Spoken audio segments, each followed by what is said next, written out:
The building as a whole, you could literally see from one end to the other. It was one completely open space, concrete floors in a portion of it, hardwood floors in another portion, no interior walls. Basically, all we had was the structural posts and stuff throughout the space. That we obviously were structural and holding up the second floor, so those had to stay. But even the doors with the front entrances that we have now, none of that was there before. There was only one entrance in the front and one entrance from the rear into the building. So we took off the entire front facade of the building. All the windows were replaced, all the doors are all brand new. Of course, we then framed up each individual unit, but the structural posts and stuff throughout the space, we were kind of limited to where we could put walls, so it kind of set us up for the different spaces and how we could lay them out. So you do have this one big space, but then when you look at where the structure of it is, you can divide it off into 7 different sections that way, and then from there could work in, depending on what tenant was going on, we could separate the spaces and add interior walls for their particular needs. But we were kind of designated because of those structural supports, and then also where we added rear entrance doors to the space into how we could lay the whole thing out. So okay, so we have been very lucky, obviously, with the tenants that we do have, and we have wonderful tenants, but we have all unique and different tenants. So I think that really makes this building and this block in particular of the downtown area, I think that makes it special because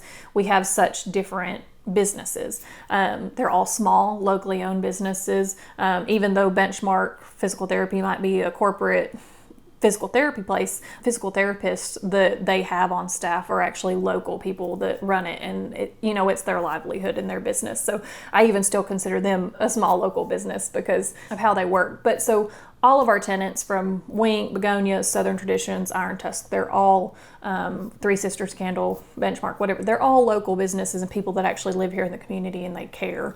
So that I think that makes it fairly unique in kind of how we've set up. But we don't have the same thing either. So when we have a tattoo shop and we have a Southern Traditions that does your wedding china or your baby registry and your home decor, to a restaurant that serves everything from high-end steak to pizza, and then a full service spa. I mean, we have such a broad range, and I think that was important when we first put up our signs that we were going to remodel and looking for tenants and that kind of stuff.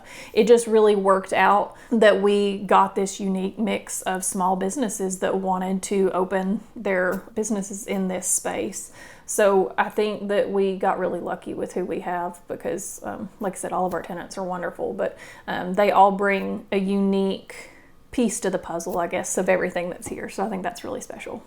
Okay, so each space is a little different in what we were able to incorporate in the history. But overall, so the oldest portion of the building was built in 1881. The newest part of the building was built in the 1960s. I mean, so even the newest portion of the building is still, at this point, 60 years old, So we do have a historic structure. And with that, obviously, there's a lot of bumps and hiccups along the way of dealing with old buildings that you're going to have to work through and be able to figure out. But the character and the uniqueness that you get within preserving these old structures is very important, so we've been able to, in some places, preserve the original brick and have it exposed. Or I know in Begonias, one of the things that we did in there, they actually have it on their bar, is we have some of the original tin metal ceiling tiles that were in this building 50 years ago.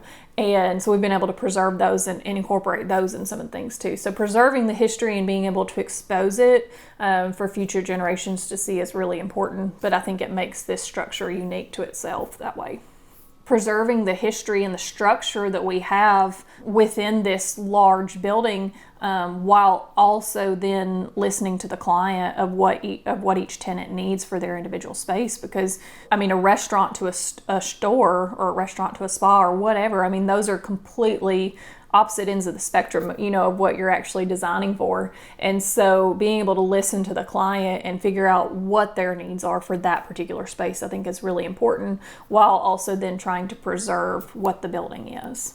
That light fixture, I really wanted it to be a statement piece when you walked into Begonias. I wanted there to be a focal point. When you walk in the front door, you're a little bit elevated, and so you're able to look over the whole space. And so to be able to have a statement piece above a large table where you can have family gatherings. I mean, the table they have there seats 12. You can have a large party, and it can actually be extended to seat even more than that. But to really be able to have a family gathering type space, I guess, is what I was envisioning for that kind of central focal point. I drew the design for the light fixture out, figured out what I wanted. I sent it to our fabricator, Mark Mott, who does all of our steel fabrication.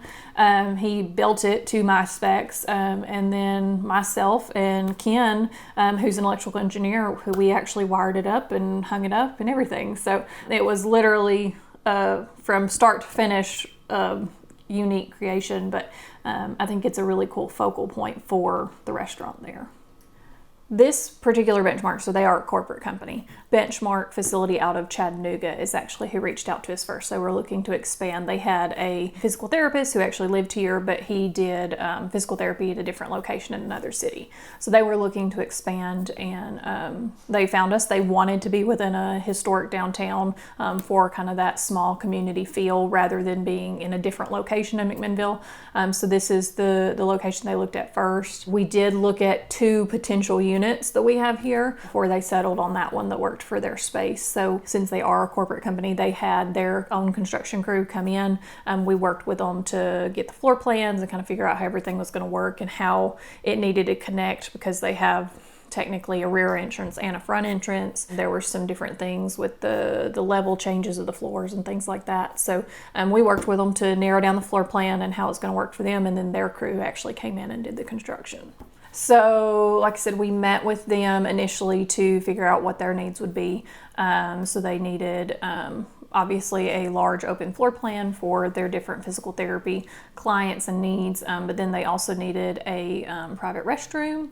They needed a kind of a break room area. I believe there's washer, dryer, that kind of thing in there where they can just utilize that space. At the rear entrance is where we're actually handicap accessible, and so we have a ramp, a handicap ramp from our parking lot up to the dock, and then from there, that particular unit was actually on a different grade level from the front entrance, and so what we ended up deciding to do was create a ramp at their back door entrance that then made the whole entire space handicap accessible for them. So they are handicap accessible from the front or the rear.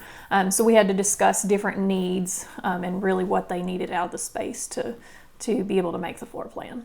For Benchmark was to create a space that clients could come in and have a space to be able to do their physical therapy. I mean, I've taken personally physical therapy from them, and it's a very warm and inviting space. I mean, part of that is due to obviously the therapists there and the tenants that are just warm and inviting people, and they're great to talk to. But to just be able to walk in and feel comfortable in a space, because when you're in that situation where you need to take physical therapy, generally you've gotten hurt in some kind of situation or something, and it's not a comfortable situation to be in the first place. So to be able to walk into a space that feels warm and inviting, I think in that particular situation is very important.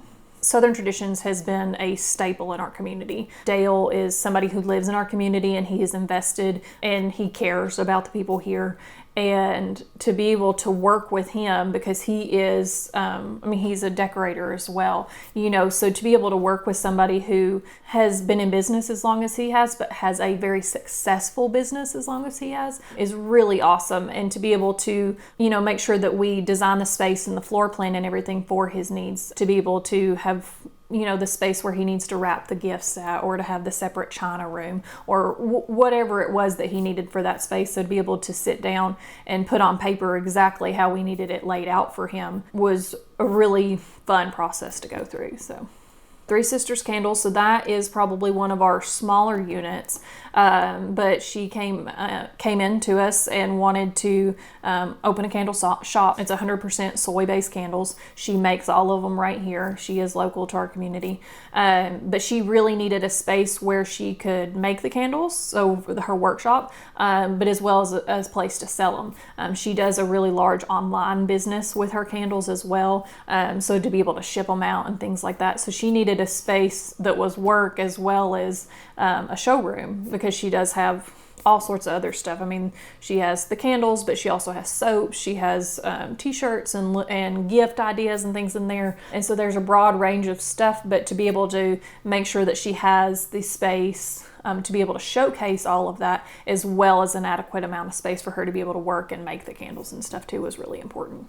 And then create it specifically for those tenants, I think is a really unique process that tenants in commercial buildings don't always get. I mean, spaces aren't always specifically designed for them. So to be able to go in and create this very serene environment that, one, they have their work side with, you know, they needed a laundry room in there to be able to wash all the linens and things like that, to be able to do that more industrial side of their aspect, but keep that completely separate from the client area. So it is very serene and calming feeling. But then also to take it as far as being able to put insulation between the walls, so between like client rooms, you know, where you really need it to be quiet when you're getting a facial or a massage or something. You don't want to hear that outside noise from a washer and dryer running in the other room next door, you know. So being able to build a space from the ground up in that instance, we're able to take things like that into thought and be able to execute them for the space. So it really creates a very calm and serene environment for them.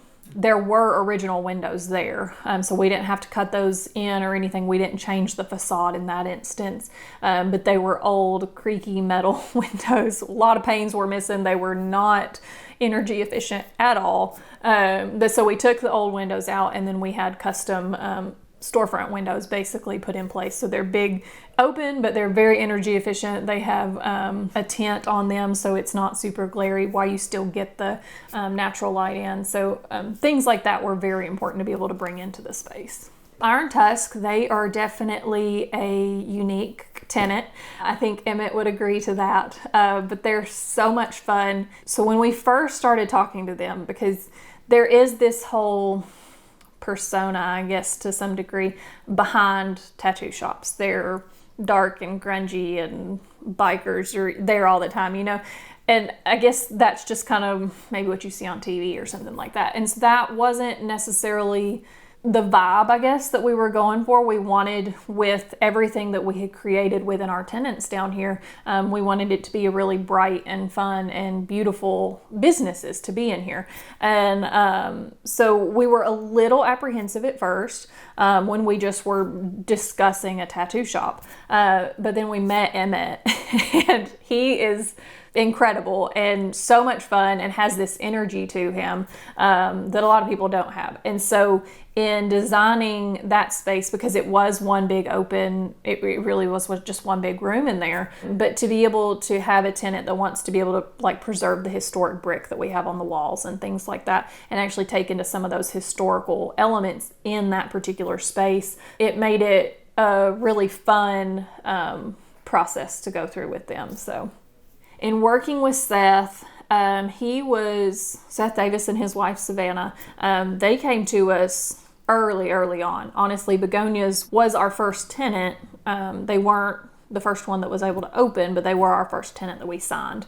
They were actually what kind of kick-started the whole renovation off, because they came to us and we hadn't even started construction or anything at that point, and they came to us and said they wanted to be in downtown McMinnville. They wanted to open a restaurant, and so we really started envisioning with them what they wanted that space to be, and it kind of kicked off the entire remodel for everything else, and everything kind of fell into place. But for their space, they really wanted something where family can gather. Anybody can come in.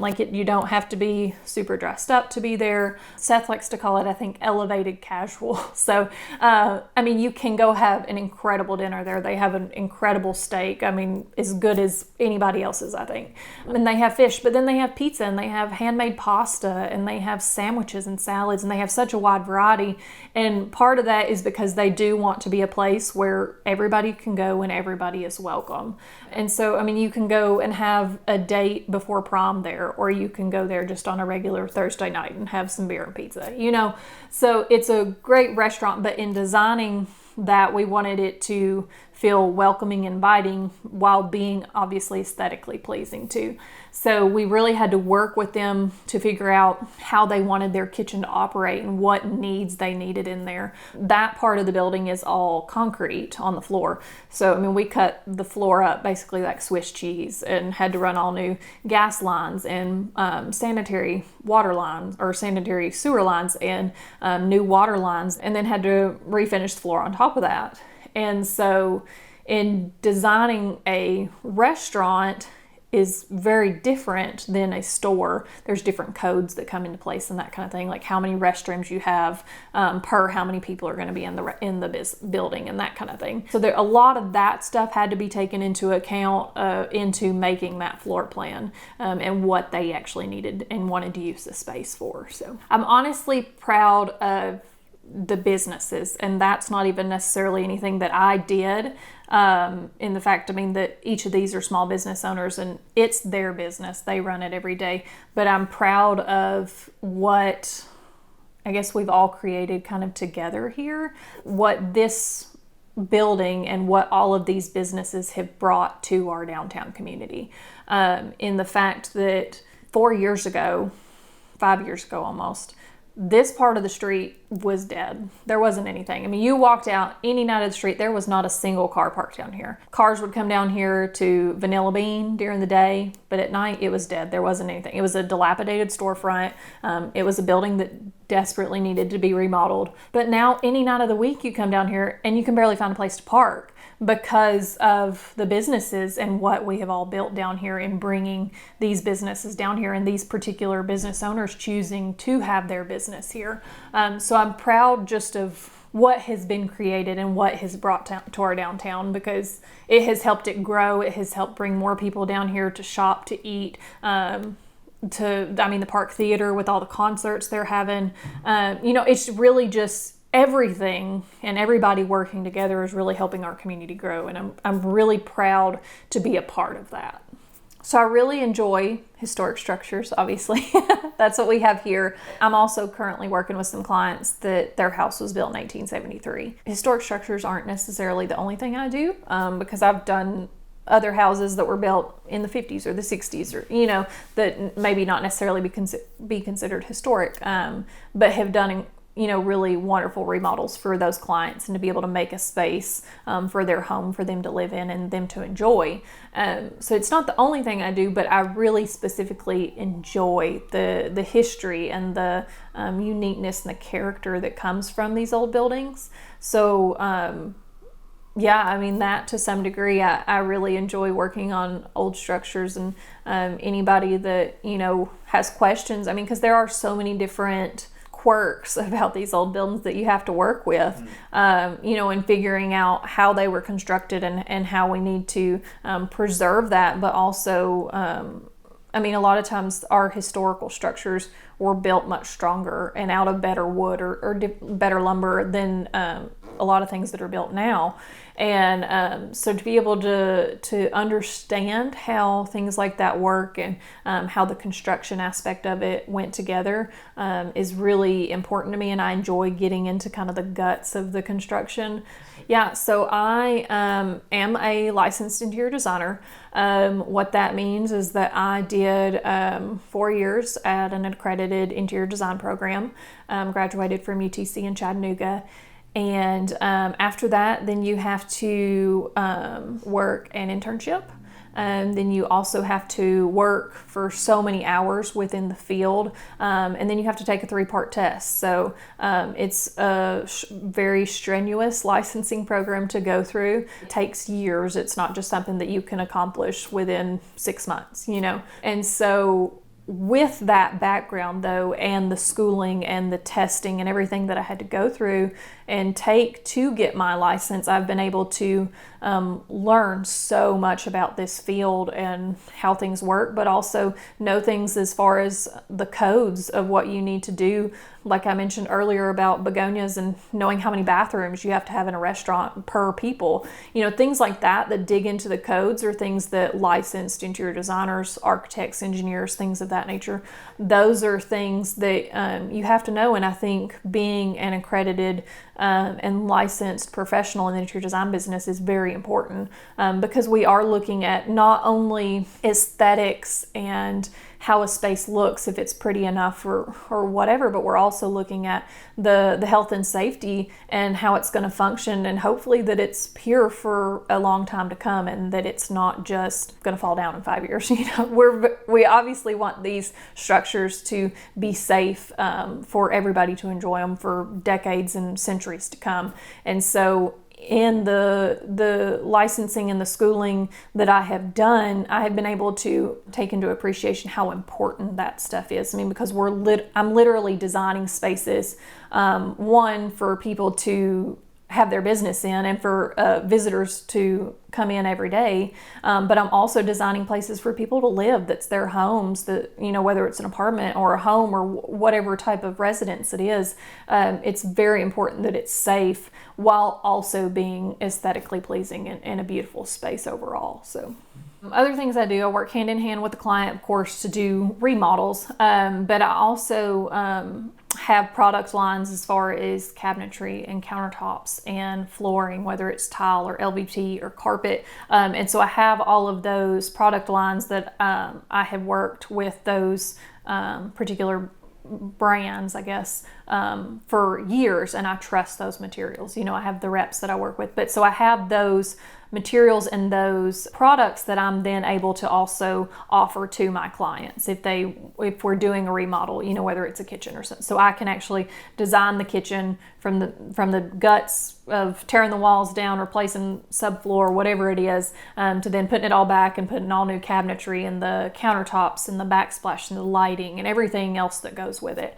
So I can do all of that within my services that I offer, as well as doing floor plans, whether it be an AutoCAD or 2020 design for cabinetry. I have different services and things that I can offer to clients just depending on what their needs are. So if they are interested in my services, they can reach out to me on Instagram is a really great way. That's one way I share a lot of my projects, whether it's on my feed or the stories or whatever's going on that day. A lot of times I'll put it on Instagram. So Instagram's a great place to reach out to me. They can email me. They can call my office phone. I'm also on TikTok. I'm on Facebook. So I am on social media. So a lot of times that's actually how clients do reach out to me. They'll see something on Instagram and I'll get a message or something from them that way. But I still do email and phone calls too. So old school or however you want to contact.